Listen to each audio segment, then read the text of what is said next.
ഞാനും പോകും നന്ദനോടൊപ്പം. എനിക്കവളെ കാണണം. അങ്ങോട്ട് പോയി അവളെ കണ്ട പ്രശ്നം തീരുമെങ്കിൽ ഞാനും കൂടെ വരാം. പക്ഷേ പ്രശ്നം തീരണം.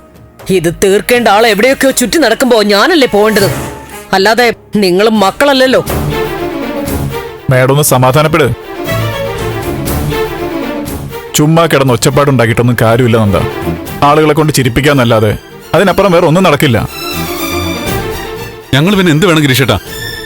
നിങ്ങൾ പറയുന്നത് ശരിയാ.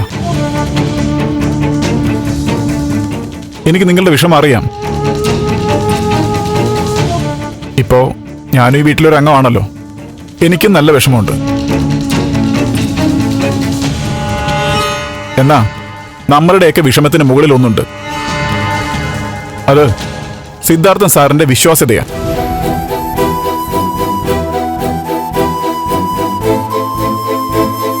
അദ്ദേഹത്തെ പോലൊരു മനുഷ്യനൊരു കാര്യം പറയുമ്പോ അതിലൊരു അർത്ഥം കാണും.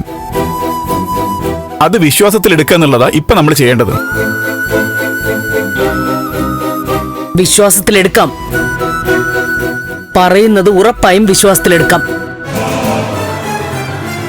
പക്ഷേ പറയാനുള്ളതൊന്നും തുറന്നു പറയണ്ടേ? ആരാ തനൂജ? ആരാ അവളുടെ അച്ഛൻ? ആരാ അവളുടെ അമ്മ? അതൊക്കെ ഒന്ന് തുറന്നു പറഞ്ഞാ പോരെ? ഒന്നും വിട്ടു പറയാതെ എന്ത് വിശ്വസിക്കണമെന്നാ ഗിരീഷ് പറയുന്നത്? കുറച്ച് കാത്തിരിക്കാൻ സാറ് പറഞ്ഞില്ലേ, അതൊന്ന് വിശ്വസിക്കാനാ ഞാൻ പറയുന്നത്. അങ്ങനെ കാത്തിരുന്നുണ്ടല്ലേ ആ തനുജ ഗിരീഷേട്ടന്റെ വീട് വരെ വന്ന് കയറിയത്. അല്ല, അവള് വീട്ടിൽ വന്ന് കയറിയിട്ട് നീ അവളെ വെറുതെ വിട്ടോ രജനി? അത് അമ്മ വെറുതെ വിടാതെ പിന്നെ എന്ത് ചെയ്യാൻ പറ്റും? ദേ നോക്ക്, ഒരു നൂൽപാലത്തിൽ കൂടെ നടക്കുമ്പോഴുള്ള ക്ഷമയും കൃത്യതയും ഒക്കെ വേണം ഈ പ്രശ്നം കൈകാര്യം ചെയ്യാനും പരിഹരിക്കാനും. ബഹളം വെച്ചാ നാട്ടുകാരെ അറിയിക്കാന്നുള്ളതേ ഉള്ളൂ. ഞങ്ങൾ കാരണം ഗിരീഷേട്ടനും ആക്കി ക്ഷീണമായല്ലേ? ബുദ്ധിമുട്ടുള്ള പ്രശ്നങ്ങൾ വരുമ്പോൾ ക്ഷീണിക്കും. നല്ലത് വരുമ്പോൾ നന്നാവും. അതൊക്കെ അതിന്റെ രീതിക്ക് അങ്ങ് നടന്നോളും. അപ്പൊ ഈ തനൂജയെ ഇനി എങ്ങനെ നിയന്ത്രിക്കാൻ പറ്റുന്ന ഗിരീഷ് പറയുന്നത്? അവളായിട്ട് തന്നെ ഇതിനൊരു അവസാനം ഉണ്ടാക്കിക്കോളും മേഡം, അല്ലെങ്കിൽ സാറ് തീരുമാനിക്കും. അതുവരെ നമ്മളെല്ലാം ക്ഷമിച്ചിരിക്കണം. രജനി, ഞാൻ ഇറങ്ങോ? ഭക്ഷണം കഴിച്ചിട്ട് പോവാൻ ഗിരി. ഇല്ല, അതിനുള്ള സമയമില്ല.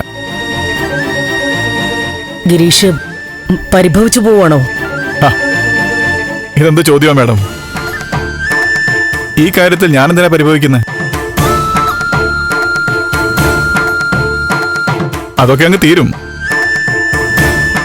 ഇതിനെ ഇങ്ങനെ വളർത്തി വലുതാക്കുന്നതിൽ മാത്രമേ ഉള്ളൂ പരിഭവം.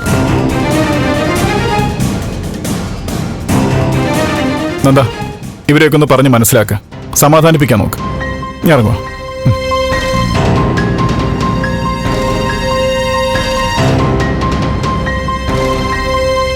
നന്ദ, ഇതിങ്ങനെ വിട്ടാ പറ്റില്ല.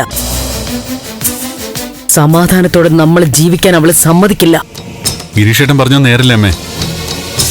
നമ്മൾ ബഹളം ഉണ്ടാക്കി ആളുകളെ അറിയിക്കുന്നല്ലാതെ മറ്റെന്താ ഗുണം? അച്ഛനത് പരിഹരിക്കേണ്ടത്.